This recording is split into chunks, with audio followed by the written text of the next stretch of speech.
Welcome to our channel. నేను రమారావి. అన్నం ఎలా తినాలి? ఇది చాలా పెద్ద ప్రశ్న అండి. ఎలా ఏమిటి ఈ చేత్తోటే కదా, సింపుల్గా చేత్తో తినేస్తాం అన్నం. అయితే చేత్తో కాకుండా స్పూన్తో కూడా తినచ్చు అనుకోండి. కాకపోతే కంచం ఎలా పెట్టాలి, కంచంలో ఎలా పెట్టాలి, కంచం అసలు ఎక్కడ పెట్టాలి, ఈ 3 డౌట్లు చాలా ఫ్రీక్వెంట్గా వస్తుంటాయి. నేను నాబోటి వాళ్ళు ఎవరింటికైనా వెళ్ళారనుకోండి, పిల్లలు కంచం చేత్తో పుచ్చుకొని అన్నం తింటుంటే నాకు నచ్చదు, వద్దంటూ ఉంటాం. అలా చేత్తో కంచం పుచ్చుకోవద్దు, ఒళ్ళో పెట్టుకోవద్దు అని.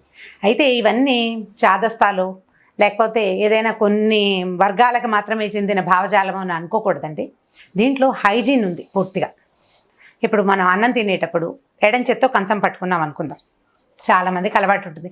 కంచం కింద బేస్ సరిగా లేకపోతే అటు ఇటు తిరిగిపోతుంది, కంఫర్టబుల్గా ఉండదు. ఎడం చేత్తో కంచం పుచ్చుకొని అంటే కింద పెట్టుకున్నప్పటికీ మనం కింద కూర్చుని తిన్నా, టేబుల్ మీద కూర్చుని తిన్నా ఎడం చేత్తో కంచం పట్టుకోవటం చాలామంది ఇళ్లలో గమనిస్తూ ఉంటాం. ఈ కంచం చేత్తో పుచ్చుకోగానే వెంటనే గ్లాస్ తోటి నీ పక్కన ఉన్న నీళ్లతో తడెద్దుకుని శుద్ధి అయిన ఫీలింగ్ కలుగుతూ ఉంటుంది అనమాట. అయితే ఇది ఎంత మటుకు కరెక్ట్, ఇది అవునా కాదా అనేది చూద్దాం. మనం ఎడం చేత్తో కంచం పట్టుకోగానే ఏమవుతుంది, అక్కడ ఉన్నది పప్పో కూరో అన్నమో లేకపోతే చారు పులుసు పాయసం పులిహార ఏది ఉంటే అది ఖచ్చితంగా ఎంతో కొంత ఎడం చేతికి అంటుతుంది. మనం అది కడగలేదు, ఆ చేతిని జుట్టు దారుతుందని ఇలా తోసాం ఒకటి, ముందు ఈ చేతికి అంటిన ఈ పదార్థం తల మీదకి వెళ్తుంది. లేదా ఏ చొక్కాకో, మగపిల్లలైతే చొక్కాకి, ఆడపిల్లలైతే డ్రెస్సుకో చీరకో నైటీకో చెయ్యి కిందకి వెళ్తుంది. ఈ కంచం మీద ఉన్న చెయ్యి కంచం మీదే ఉండదు కదా, ఈ 3-4 చోట్లకి మళ్ళితే ఈ 3-4 చోట్లకి ఈ అన్నం అంటే మనం తింటున్న పదార్థం తాలూకు చిన్న చిన్న రెసిడ్యూస్ తప్పకుండా చేరుతాయి. ఇప్పుడు అన్నం మనం తినే ఆహారం ఉడికిన పదార్థం కదా, ఇది ఉడికినప్పుడు వేడిగా ఉన్నప్పుడు బాగుంటుంది, మధ్యాహ్నానికి చల్లారుతుంది, సాయంత్రానికి ఇంకా చల్లగా అయిపోతుంది, రేపొద్దుటికి పాడైపోతుంది. ఇప్పుడు చేరిన చిన్న చిన్న రెసిడ్యూస్, చిన్న చిన్న మెతుకులు, అన్నపు కణాలు, కూర తాలూకు మిగిలిన ముక్కలు ఒకవేళ కుళ్ళినాయి అనుకోండి, బ్యాక్టీరియా డెవలప్ అవుతుంది, అదే సగం జబ్బు. అందుకని ఎడం చేత్తో కంచం పట్టుకోకూడదు. కంచం పట్టుకుంటే దరిద్రం అని చెప్తారు. ఇప్పుడు దరిద్రం అని ఎందుకు చెప్తున్నాం, అంత భయపెట్టే పదం ఎందుకు వాడతామంటే ఆ రకంగా అయినా మానేస్తారని. ఇంత ఆరోగ్యవంతమైన మాటలన్నీ చెప్పామనుకోండి ఎవరికి నచ్చదు. దరిద్రం, డబ్బులు రావు లాంటి పదాలు చెప్పంగానే అమ్మో మనకు డబ్బులు రాబోతే ఎట్లా అని భయపడి మానేస్తామని పెద్దవాళ్ళు చెప్తారు. సో ఎడం చేత్తో కంచం పట్టుకోకూడదు మొదటిది. తర్వాత ఒళ్ళో కంచం పెట్టుకుని అన్నం తింటాం, ఒళ్ళో పెట్టుకుని తింటారు. చాలా మందికి అలవాటు ఉంటుంది. ఇప్పుడు బఫే సిస్టంలో తింటున్నాం కదండి అంటే బఫే సిస్టమ్ మన కర్మానుభవాన్ని బట్టి వచ్చిందండి మన నెత్తి మీదకి, ఇక దాన్ని మనం ఏం చేయలేం. మనం ఇంట్లో తినేటప్పుడైనా చేత్తో పట్టుకుని తినద్దు, ఒళ్ళో పెట్టుకోవద్దు. ఈ ఒళ్ళో పెట్టుకున్నప్పుడు కూడా నేను ఇందాక చెప్పిన సేమ్ హైజీన్ ప్రాబ్లమే ఉంటుంది. మంచాల మీద కూర్చుని అన్నం తినకూడదు. ఒకవేళ మెతుకులు కనుక మంచం మీద ఉండిపోతే చీమలు రావచ్చు, రేపొద్దున అది కుళ్ళి బ్యాక్టీరియా రావచ్చు, మనం వెంటనే పక్క మార్చకపోవచ్చు. పిల్లలకి మంచాల మీద అన్నాలు పెట్టద్దు, సోఫాల్లో అన్నం తినకూడదు. ఎక్కడైనా ఆహారం రోజువారీ ఎక్కడ కూర్చొని తింటామో అక్కడే కూర్చొని తింటాం. డైనింగ్ టేబుల్ హాల్లో ఉంటే టేబుల్ దగ్గరే కూర్చోవాలి. పిల్లలు కూర్చొని తినడానికి ఒక ఖచ్చితమైన ప్లేసు. అన్నం తినగానే వెంటనే చాలా ఇళ్లలో దాన్ని శుభ్రం చేయరు, ఆ భాగాన్ని కంచాలు తీసేసాం ఏం పడలేదుగా అంటారు. పడకపోతే నీకు కనపడకపోతే పడినట్టు కాదు, చారు చుక్కలైనా పడతాయి. అది మర్నాడు పొద్దున మళ్ళీ తుడిచేదాకా కిందే ఉండిపోతుంది. ఎక్కడ కూర్చుని అన్నం తింటారో టేబుల్ మీద కానీ కింద కానీ, అన్నం తిన్నాక కంచాలు తీసేసాక ఖచ్చితంగా కొన్ని నీళ్ళు జల్లి శుభ్రంగా తుడవటం అలవాటు చేసుకోండి. మెతుకులు ఉండుంటే వెళ్ళిపోతాయి. తడిబట్ట పెట్టడం వల్ల ఏ చిన్న బ్యాక్టీరియా డెవలప్ అయ్యే అవకాశము ఉండదు.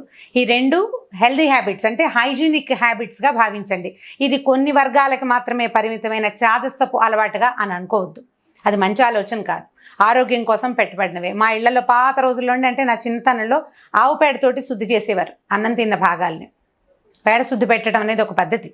తర్వాత కాలంలో ఆవులు అన్నీ పోయినాయి అనుకోండి, శుద్ధి లేవు ఏం లేవు, కనీసం నీళ్లు చల్లి తుడుచుకోవటం, పసుపు నీళ్ళు చల్లుకోవడం, డెటాల్ వేసుకుని తుడుచుకోవట్లేదు మనం, అలాగే హైజీనిక్గా ఉంచుకోవటమే. అయితే ఇప్పుడు తర్వాత ఇది అంటే లోకల్ శుభ్రత గురించి మాట్లాడుతున్నాం. ఈ అన్నం తినేటప్పుడు చాలామందికి మొట్టమొదట అన్నం పెట్టి తర్వాత కూరలు వేస్తారు. ఇది కూడా మంచి పద్ధతి కాదని చెప్తారు. ఖాళీ ప్లేట్లో అన్నం పెట్టకూడదు. ఖచ్చితంగా పప్పో కూరో మనం ఆధారు ఏది చేసుకున్నామో అది ముందు వేయాలి, తర్వాతే అన్నం పెట్టాలి. ఇప్పుడు చూడండి ఇదెందుకు, ఇది కూడా చాదస్తంగా మీరు భావించద్దు. ఎందుకంటే కూర ఎక్కువ తినాలి అనేది ఇప్పుడు సిద్ధాంతం, పెద్దవాళ్ళు చాలామంది చెప్తున్నారు. ఎంతమందో డాక్టర్లు ఎక్కువ కూర తక్కువ అన్నం, అందుకని కూర ముందు వేసుకుంటే దానికి సరిపడా అన్నం పెట్టుకోండి. పప్పు కూర పచ్చడి 3 వేసామనుకోండి, 3టికి సరిపడా రైస్, సో మొదట కూర వేసుకోవటం ఏం పెద్ద చాదస్తపు అలవాటు కాదు. మొదట కూర వేసుకోండి. రైస్ పెట్టేటప్పుడు ఇంత పెద్ద కంచంలో ఇంతే పెట్టలేం కదండి, కొంచెం బాగా పెట్టాలి. రైస్ ఇంటేక్ ఎక్కువైపోతుంది. అలా కాకుండా పప్పు కూర పచ్చడి వేస్తే అప్పుడు రైస్ ఇంటేక్ తగ్గుతుంది. పులిహార్లు పాయసాలు ఏమైనా పండగ పూట చేసుకున్నా కూడా మొదట అవి వడ్డించకూడదు. అన్నం మొదట, చిత్రాన్నం దాని తర్వాత. అట్లా ప్లాన్ చేసుకోండి. ఒకవేళ మనం అదే చేసుకున్నాం అనుకోండి, ఇంకా అదే తింటాం. మన దగ్గర మనం అన్నం కూర పప్పు కూడా చేసుకుంటే ముందు అన్నం కూర అయిన తర్వాత చిత్రాన్నాల్ని కొంచెం కొంచెంగా వడ్డించుకుని తింటాం. మంచి పద్ధతి ఇది. పాతకాలపు విధానమేనండి. మెయిన్ ఫుడ్ ఏది ఉందో దాన్ని ఎక్కువ తీసుకోవటం, సైడ్ డిష్లుగా ఉన్న వాటిని తర్వాత తీసుకునే ప్లాన్ చేసుకోవాలి. అయితే చేత్తో అన్నం తినేటప్పుడు చాలామంది ఏంటంటే చుట్టుపక్కల వాళ్ళని ఇబ్బంది పెడుతూ అన్నం తింటారు. వాళ్ళు తింటుంటే చూడ్డానికి చికాగ్గానే ఉంటుంది, వినడానికి కూడా చికాగ్గా ఉంటుంది. శబ్దం చేస్తూ తినకూడదు. దరిద్రం అనే చెప్తారు మా ఇళ్లలో. అయితే దరిద్రం కాదండి అది. యువతల వాళ్ళకి అంటే పక్కన కూర్చున్న వాళ్ళకి ఇబ్బందికరంగా ఉండొచ్చు, చికాగ్గా అనిపిస్తుంది. వాళ్ళు తినగలిగే పూర్తి స్థాయి ఆహారాన్ని తీసుకోలేకపోతారు. ఈ పక్కనున్న వాడితో కలిసి తినలేక చుట్టూతా మెతుకులు పోయటం, కింద పడిన వస్తువుని తీసుకోవటం, కరివేపాకు కొత్తిమీర లాంటివన్నీ బయటపడేయటం, అవన్నీ కూడా బ్యాడ్ హ్యాబిట్సే. ఆ తర్వాత ఈ కంచానికి చేతులు గట్టిగా రాయటం, తర్వాత చేతులు నాకుతూ తినడం, అన్నీ బ్యాడ్ ప్రాక్టీస్లేనండి. వీటి వల్ల వచ్చే దరిద్రం ఏమీ రాదండి. దరిద్రం అని లాంటి మాటలు ఆలోచించద్దు. చూడ్డానికి బాగుండదు, మర్యాద కాదు, టేబుల్ మేనర్స్ కాదు. కనీసం ఆ రకమైన పద్ధతులు ఉంటే పెద్దవాళ్ళ దగ్గర ఉంటే తగ్గించండి. మన ఇంట్లో ఉన్న పెద్దవాళ్ళకి ఇలాంటి హ్యాబిట్స్ ఉంటే ఇంకా వాళ్ళని మనం మార్చలేం కదా. పిల్లల్ని మృదువుగా అలా చేయకూడదు నాన్న, ఇట్స్ నాట్ టేబుల్ మేనర్స్ అని చెప్పి ఈ పద్ధతుల నుంచి కొంచెం పక్కకు తీసుకురండి. స్పూన్తో తినే అలవాటు ఉన్న వాళ్ళైతే అదంత మంచి ప్రాక్టీస్ కాదండి. స్కూల్కి వెళ్ళినప్పుడు, ఆఫీస్లో ఉన్నప్పుడు స్పూన్తో తిన్న, ఇంట్లో పిల్లలు పెద్దవాళ్ళు కూడా చేత్తోటి కలుపుకుని అన్నం తినటం అలవాటు చేసుకోండి.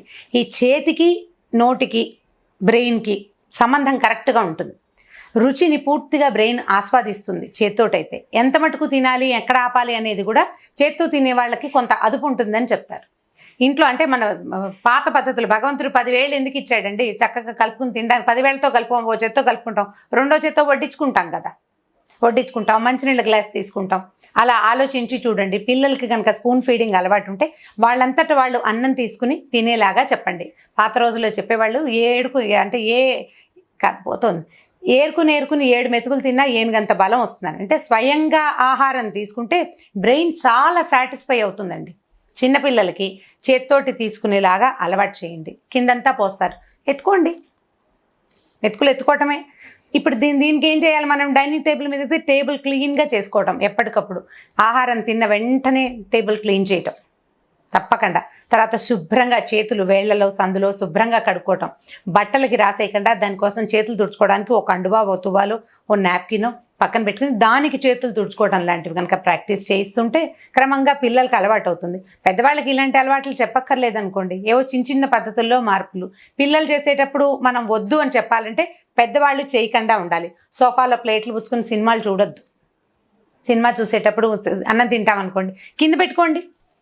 సో అప్పుడు సోఫాను ఎలా క్లీన్ చేస్తామండి? ఏదో దులుపుతాం, కానీ చిన్న పార్టికల్స్ ఉండిపోతాయి. అది రేపొద్దున మనకి ఏదైనా ప్రమాదంగా అంటే బ్యాక్టీరియా కింద డెవలప్ అవడానికి అవకాశం ఉంటుంది. అనవసరమైన శిలీంధ్రాలను ఎందుకు జీవితంలోకి ఆహ్వానించాలి? మనం బూజు పట్టేస్తుంది చూడండి, బూజు పడుతుంది. పిల్లలకి ఏదైనా ఇబ్బంది కావచ్చు, పెద్దవాళ్ళకి ఏదైనా ఇబ్బంది కావచ్చు దానివల్ల. అందుకని ఇలాంటి ఆలోచనలు అంటే ఈ పద్ధతులు కొంచెం మార్చుకోండి. ఒక చోట కూర్చుని తింటాం, ఆహారానికి ప్రత్యేకమైన ప్లేసు. ఒకవేళ అలా కుదరినప్పుడు కింద కూర్చుని తింటాం. ఇంకొక 2 విషయాలండి. ఈ ఆహారం మనం 3-4 కలిసి భోజనం చేసేటప్పుడు ఏ చేత్తో తింటున్నామో అదే చేత్తో వడ్డించుకునే ప్రాక్టీస్ ఉంటుంది కొంతమందికి. అంటే అన్నం తింటున్న చేత్తోటి గరిటె పట్టుకుని, నేను అన్నంలో చేపెట్టలేదు కదా, గరిటె కదా పట్టుకున్నాను, గరిటె ఎలాగో కడుగుతాం కదా, ఇలా ఆలోచిస్తారు. మీ ఎంగిలి ఇతరులను ఇబ్బంది పెట్టచ్చు, అది మంచి అలవాటు కాదు. తర్వాత కూర కానీ అన్నం కానీ చివర కొద్దిగా మిగిలిపోతే ఈ తింటున్నప్పుడు చేయి పెట్టి ఆ గిన్నెలో మిగిలిన దాన్ని తీసుకుంటారు. చాలామంది ఇళ్లలో అది కనిపిస్తూ ఉంటుంది.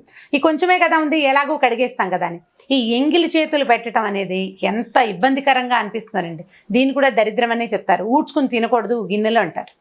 శుభ్రంగా ఏం చేయొచ్చు? మనం ఒక కుక్కర్ గిన్నె లేదా ఓ ఇత్తడి గిన్నెలోనో అన్నం ఉంది, అడుగున అంటుకుపోతుందంటే మనం అన్నానికి పెట్టేటప్పుడే ఒకసారి గిన్నెని కదిపి పెట్టుకుంటే కనుక సులువుగా బయటకు వచ్చేస్తుంది అన్నం, అడుగున అతుక్కోకుండా. కొంచెం కేర్ఫుల్గా చేయండి. మన ఆహారపు అలవాట్లు, మన పద్ధతులు పిల్లలు క్యారీ చేస్తారు. మేము 4 మేము 6 చూస్తాం. ఏమవుతుంది? మా ఇంట్లో మేము ఇలాగే ఉంటామంటే రేపొద్దున మన పిల్లలు బయటికి వెళ్ళరా? మన దగ్గర ఏ అలవాటు అయిందో ఆ అలవాటుని కదా ప్రదర్శిస్తాం బయటికి వెళ్ళాక కూడా. వాళ్ళు నలుగురిలో చిన్నపోయేందుకు అవకాశం ఉంది. చీచీ అలా చేయబోక అని ఎవరితోటైనా చెప్పించుకోకూడదు. కాబట్టి ఈ చీ అనిపించుకోకుండా, అవతల వాళ్ళకి చికాకు కలిగించకుండా, మీకు కూడా ఇబ్బంది లేకుండా, ఏ రకమైన అంటే బ్యాక్టీరియాకి లోన్ కాకుండా శ్రద్ధగా శుభ్రంగా భోజనం చేయటం మీద ఆలోచించి చూడండి. అన్నం తింటాం ఒకళ్ళు చెప్పక్కర్లేదండి. పుట్టిన ప్రతి ప్రాణికి ఆహారం తింటాం వస్తుంది, మనుషులకి శుభ్రంగా తింటాం వస్తుంది.